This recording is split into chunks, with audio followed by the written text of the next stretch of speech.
that the search and rescue operation I ordered to find the missing plane that carried our Vice President and 9 others has been completed and the plane has been found.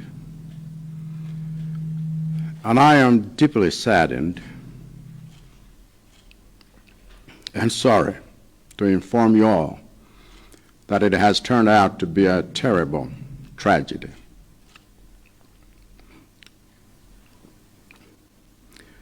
The search and rescue team has found the aircraft near a hill in the Chikangawa forest, and they have found it completely destroyed with no survivors, as all passengers on board were killed on impact. Words cannot describe how heartbreaking this is, and I can only imagine how much pain and anguish you all must be feeling at this time, as well as how much pain and anguish you all will be feeling in the coming days and weeks as we mourn this terrible loss. I also know that going through a terrible loss like this makes us feel helpless and lost, as death has a way of reminding us that we do not have control over so many things that affect our lives and those we love. We feel helpless because we know that the people who perished in this tragic and terrible accident could have been any one of us. And we feel helpless because a day like today reminds us that one day, and any day, death will in fact come for each one of us, and we will be powerless to stop it. That aircraft is an aircraft I have myself used on similar trips, an aircraft that others had used just the day before, and an aircraft that the crew had just operated successfully just hours before.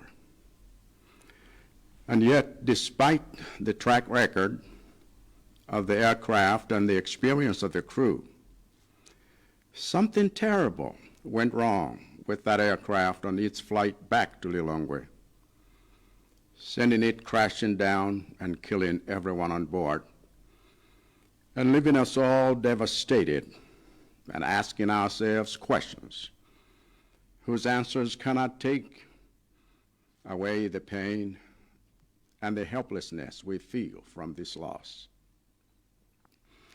I know that it is natural for the pain and helplessness this tragedy causes to make us feel angry because we feel hurt and wounded.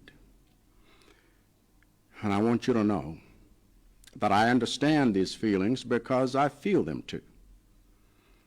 So because we are all feeling these things, it is important that we comfort each other now and in the weeks to come as we mourn together.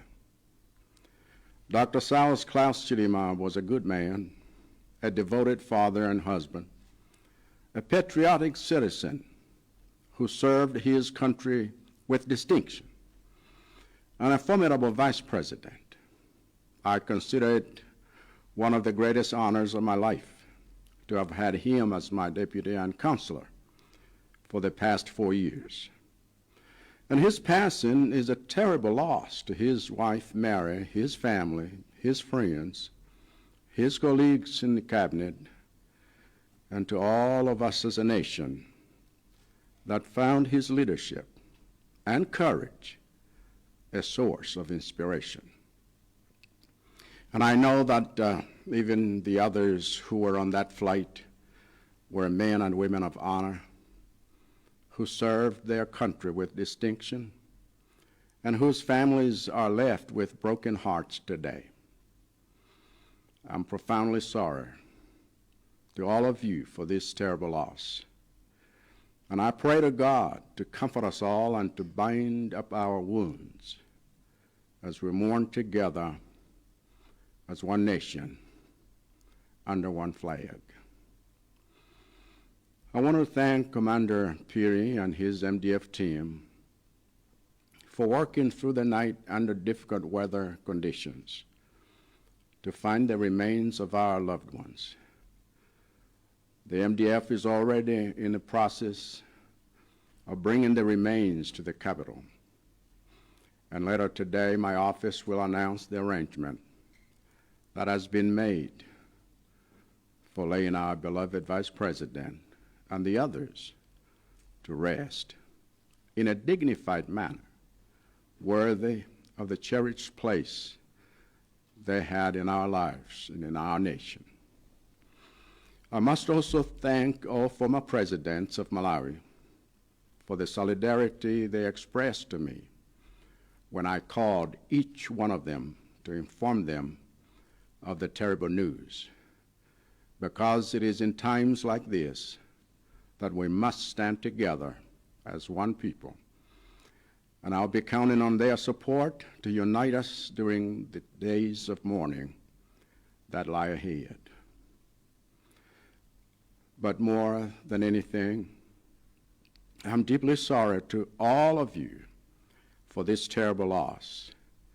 And I humbly ask you all to observe with me a minute of silence in honor of their memory. May their souls rest in peace.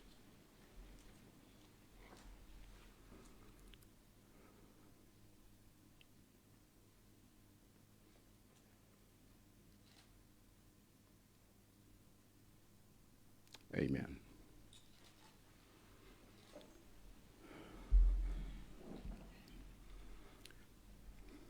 Amalawi Zanga, a commander wa Malawi Defense Force vandidziwitsa kuti zimene natuma kuti afunefune ndi kupulumutsa amene angapezeka amoyo pa ndege imene idasowa itanyamula Vice President wathu ndi anthu ena 9. Ntchito imeneyo yatha yamalizika ndipo ndegeyo yapezeka, koma ndili womva chisoni kwambiri kukuwuzani nonse kuti ndi tsoka losasimbika, chifukwa mmene ayipezera ndegeyi pafupi ndi phiri lina ku Chikangawa ayipeza itawonongekeratu yonse popandanso opulumuka, ndipo wonse amene anali pa ndegeyi adafa nthawi yomweyo ndege idawomba phiri. Palibe mawu, palibe chichewa chimene chingafotokoze kusweka kwa mitima yathu. Ndipo ndikuganiza kuti ululu ndi kupweteka kumene tonse tili kumva pa nthawi ino, komanso ululu ndi kupweteka zimene zikhale nafe m'masiku akubwerawa, masabata akubwerawa, mmene tili kukhudza imfa yotere, nzosasimbika. Nodziwanso kuti kumadutsa mnyengo yotere zikutipangitsa tonse kukhala anthu akakasi otayika, chifukwa imfa ili ndi mphamvu yotikumbutsa tonse kuti kunena zoona tilibe ulamuliro pa zinthu zambiri zochitika pa moyo wathu, ngakhalenso pa miyoyo ya amene timawakonda. Tikukhala kakasi chifukwa choti anzathu awonongeka mu ngozi yoyipa ngati imeneyi, ngozi yakuti kadakhoza kuchitikira wina aliyense wa ife. Tikukhala kakasi chifukwa choti tsiku ngati limeneli tsiku lotikumbutsa tonse kuti tsiku lina mwa masiku akubwerawa o tsiku lina lililonse imfa itibwerera kwa aliyense wa ife, ndipo ikafika sitikakhala ndi mphamvu yoyiletsa. Ndege imeneyi ndege yakuti ineyo ndagwiritsapo ntchito kambirimbiri m'maulendo ngati omwewa. Ndege yakuti wenanso anagwiritsa ntchito posedwa pomwepa dzanadzanale. Ndege yakuti dzulo limene anthu anayendapo uyendetsa kubweretsa kuno ku Lilongwe bwinobwino maola ochepa ngozi isanachitike.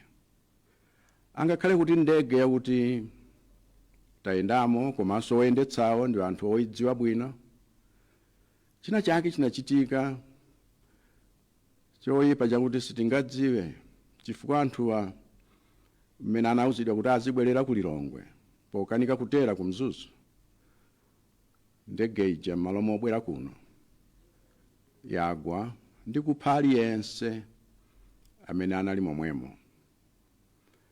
Kutisiya tonse tili kakasi kukhala ndi mafunso akuti ngakhale mayankho ake sachotsa kupwetekako ayi, kapenanso mmene tiumvera chifukwa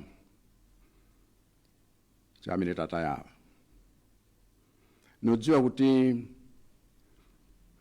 kwa aliyense wa ife kumva kupweteka komanso kukhala kakasi pa nthawi ya ngozi yotere zimatipangitsa kukwiya komanso kuvulazidwa mu mtima chifukwa sitikudziwa chachitika nchiyani. Ndipo ndifuna mudziwe kuti ngati mumva zimenezo ineyo ndikumvetsa chifukwa inenso ndikumva chimodzimodzi. Ndiya popeza tikumva zinthu zoterezi nkoyenerera nkofunikira kuti titonthozane wina ndi mnzake pali pano komanso ngakhale masabata akubwerawa pamene tili kukhuza ngozi imeneyi. Dr. Saulos Chilima anali munthu wabwino, tate komanso mwamuna wa mkazi wa Mary, koma munthu wodzipereka wokonda dziko lake, kutumikira dziko lino komanso kutumikira ndi changu. Vice President amene anali wolimba mtima.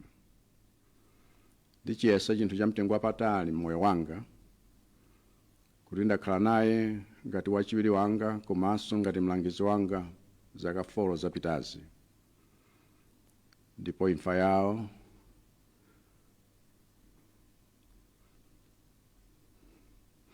ni ngozi yoopsa kwambiri.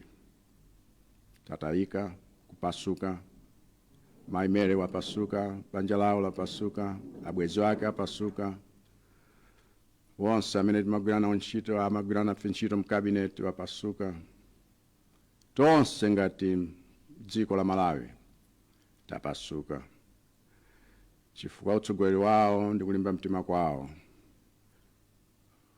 kumatitakasa tonsefe.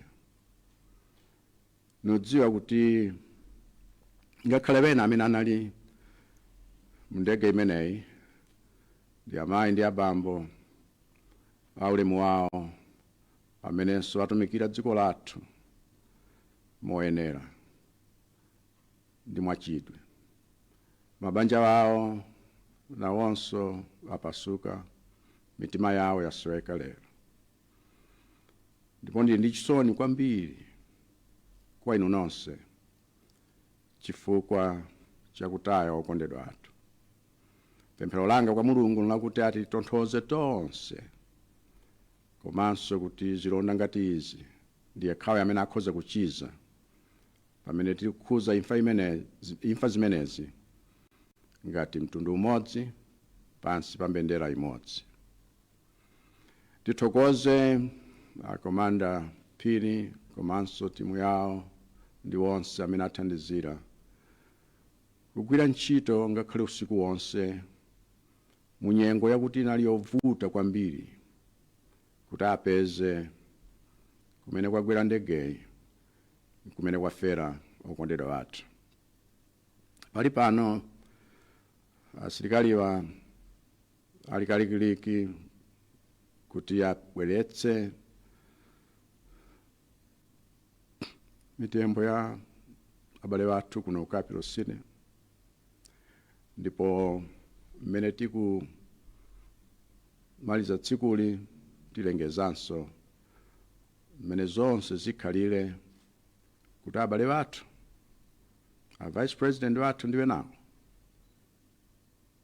tiwayike njira yowalemekeza poona zikuluzikulu zimene achita miyoyo yathu komanso moyo wa dziko lathu lokondedwa. Ndifuna nthokoze kwambiri president wonse wopuma amene ndawalankhula komanso aliyense wa iwowo apereka mawu ndi malangizo otsimikizira kuti tili limodzi mu imfa izi.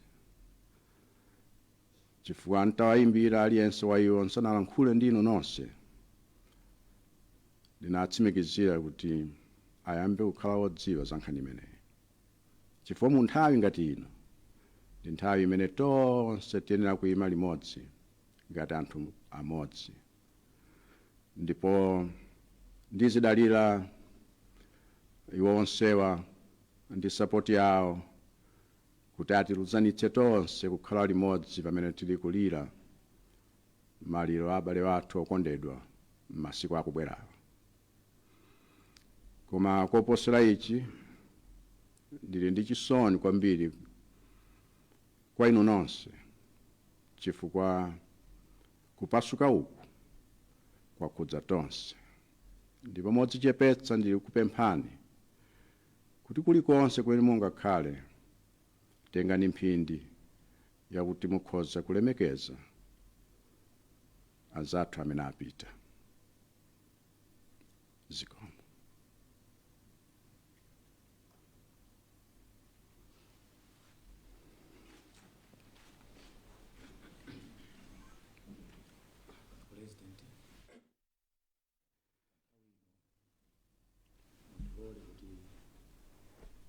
Ndipemphe Archbishop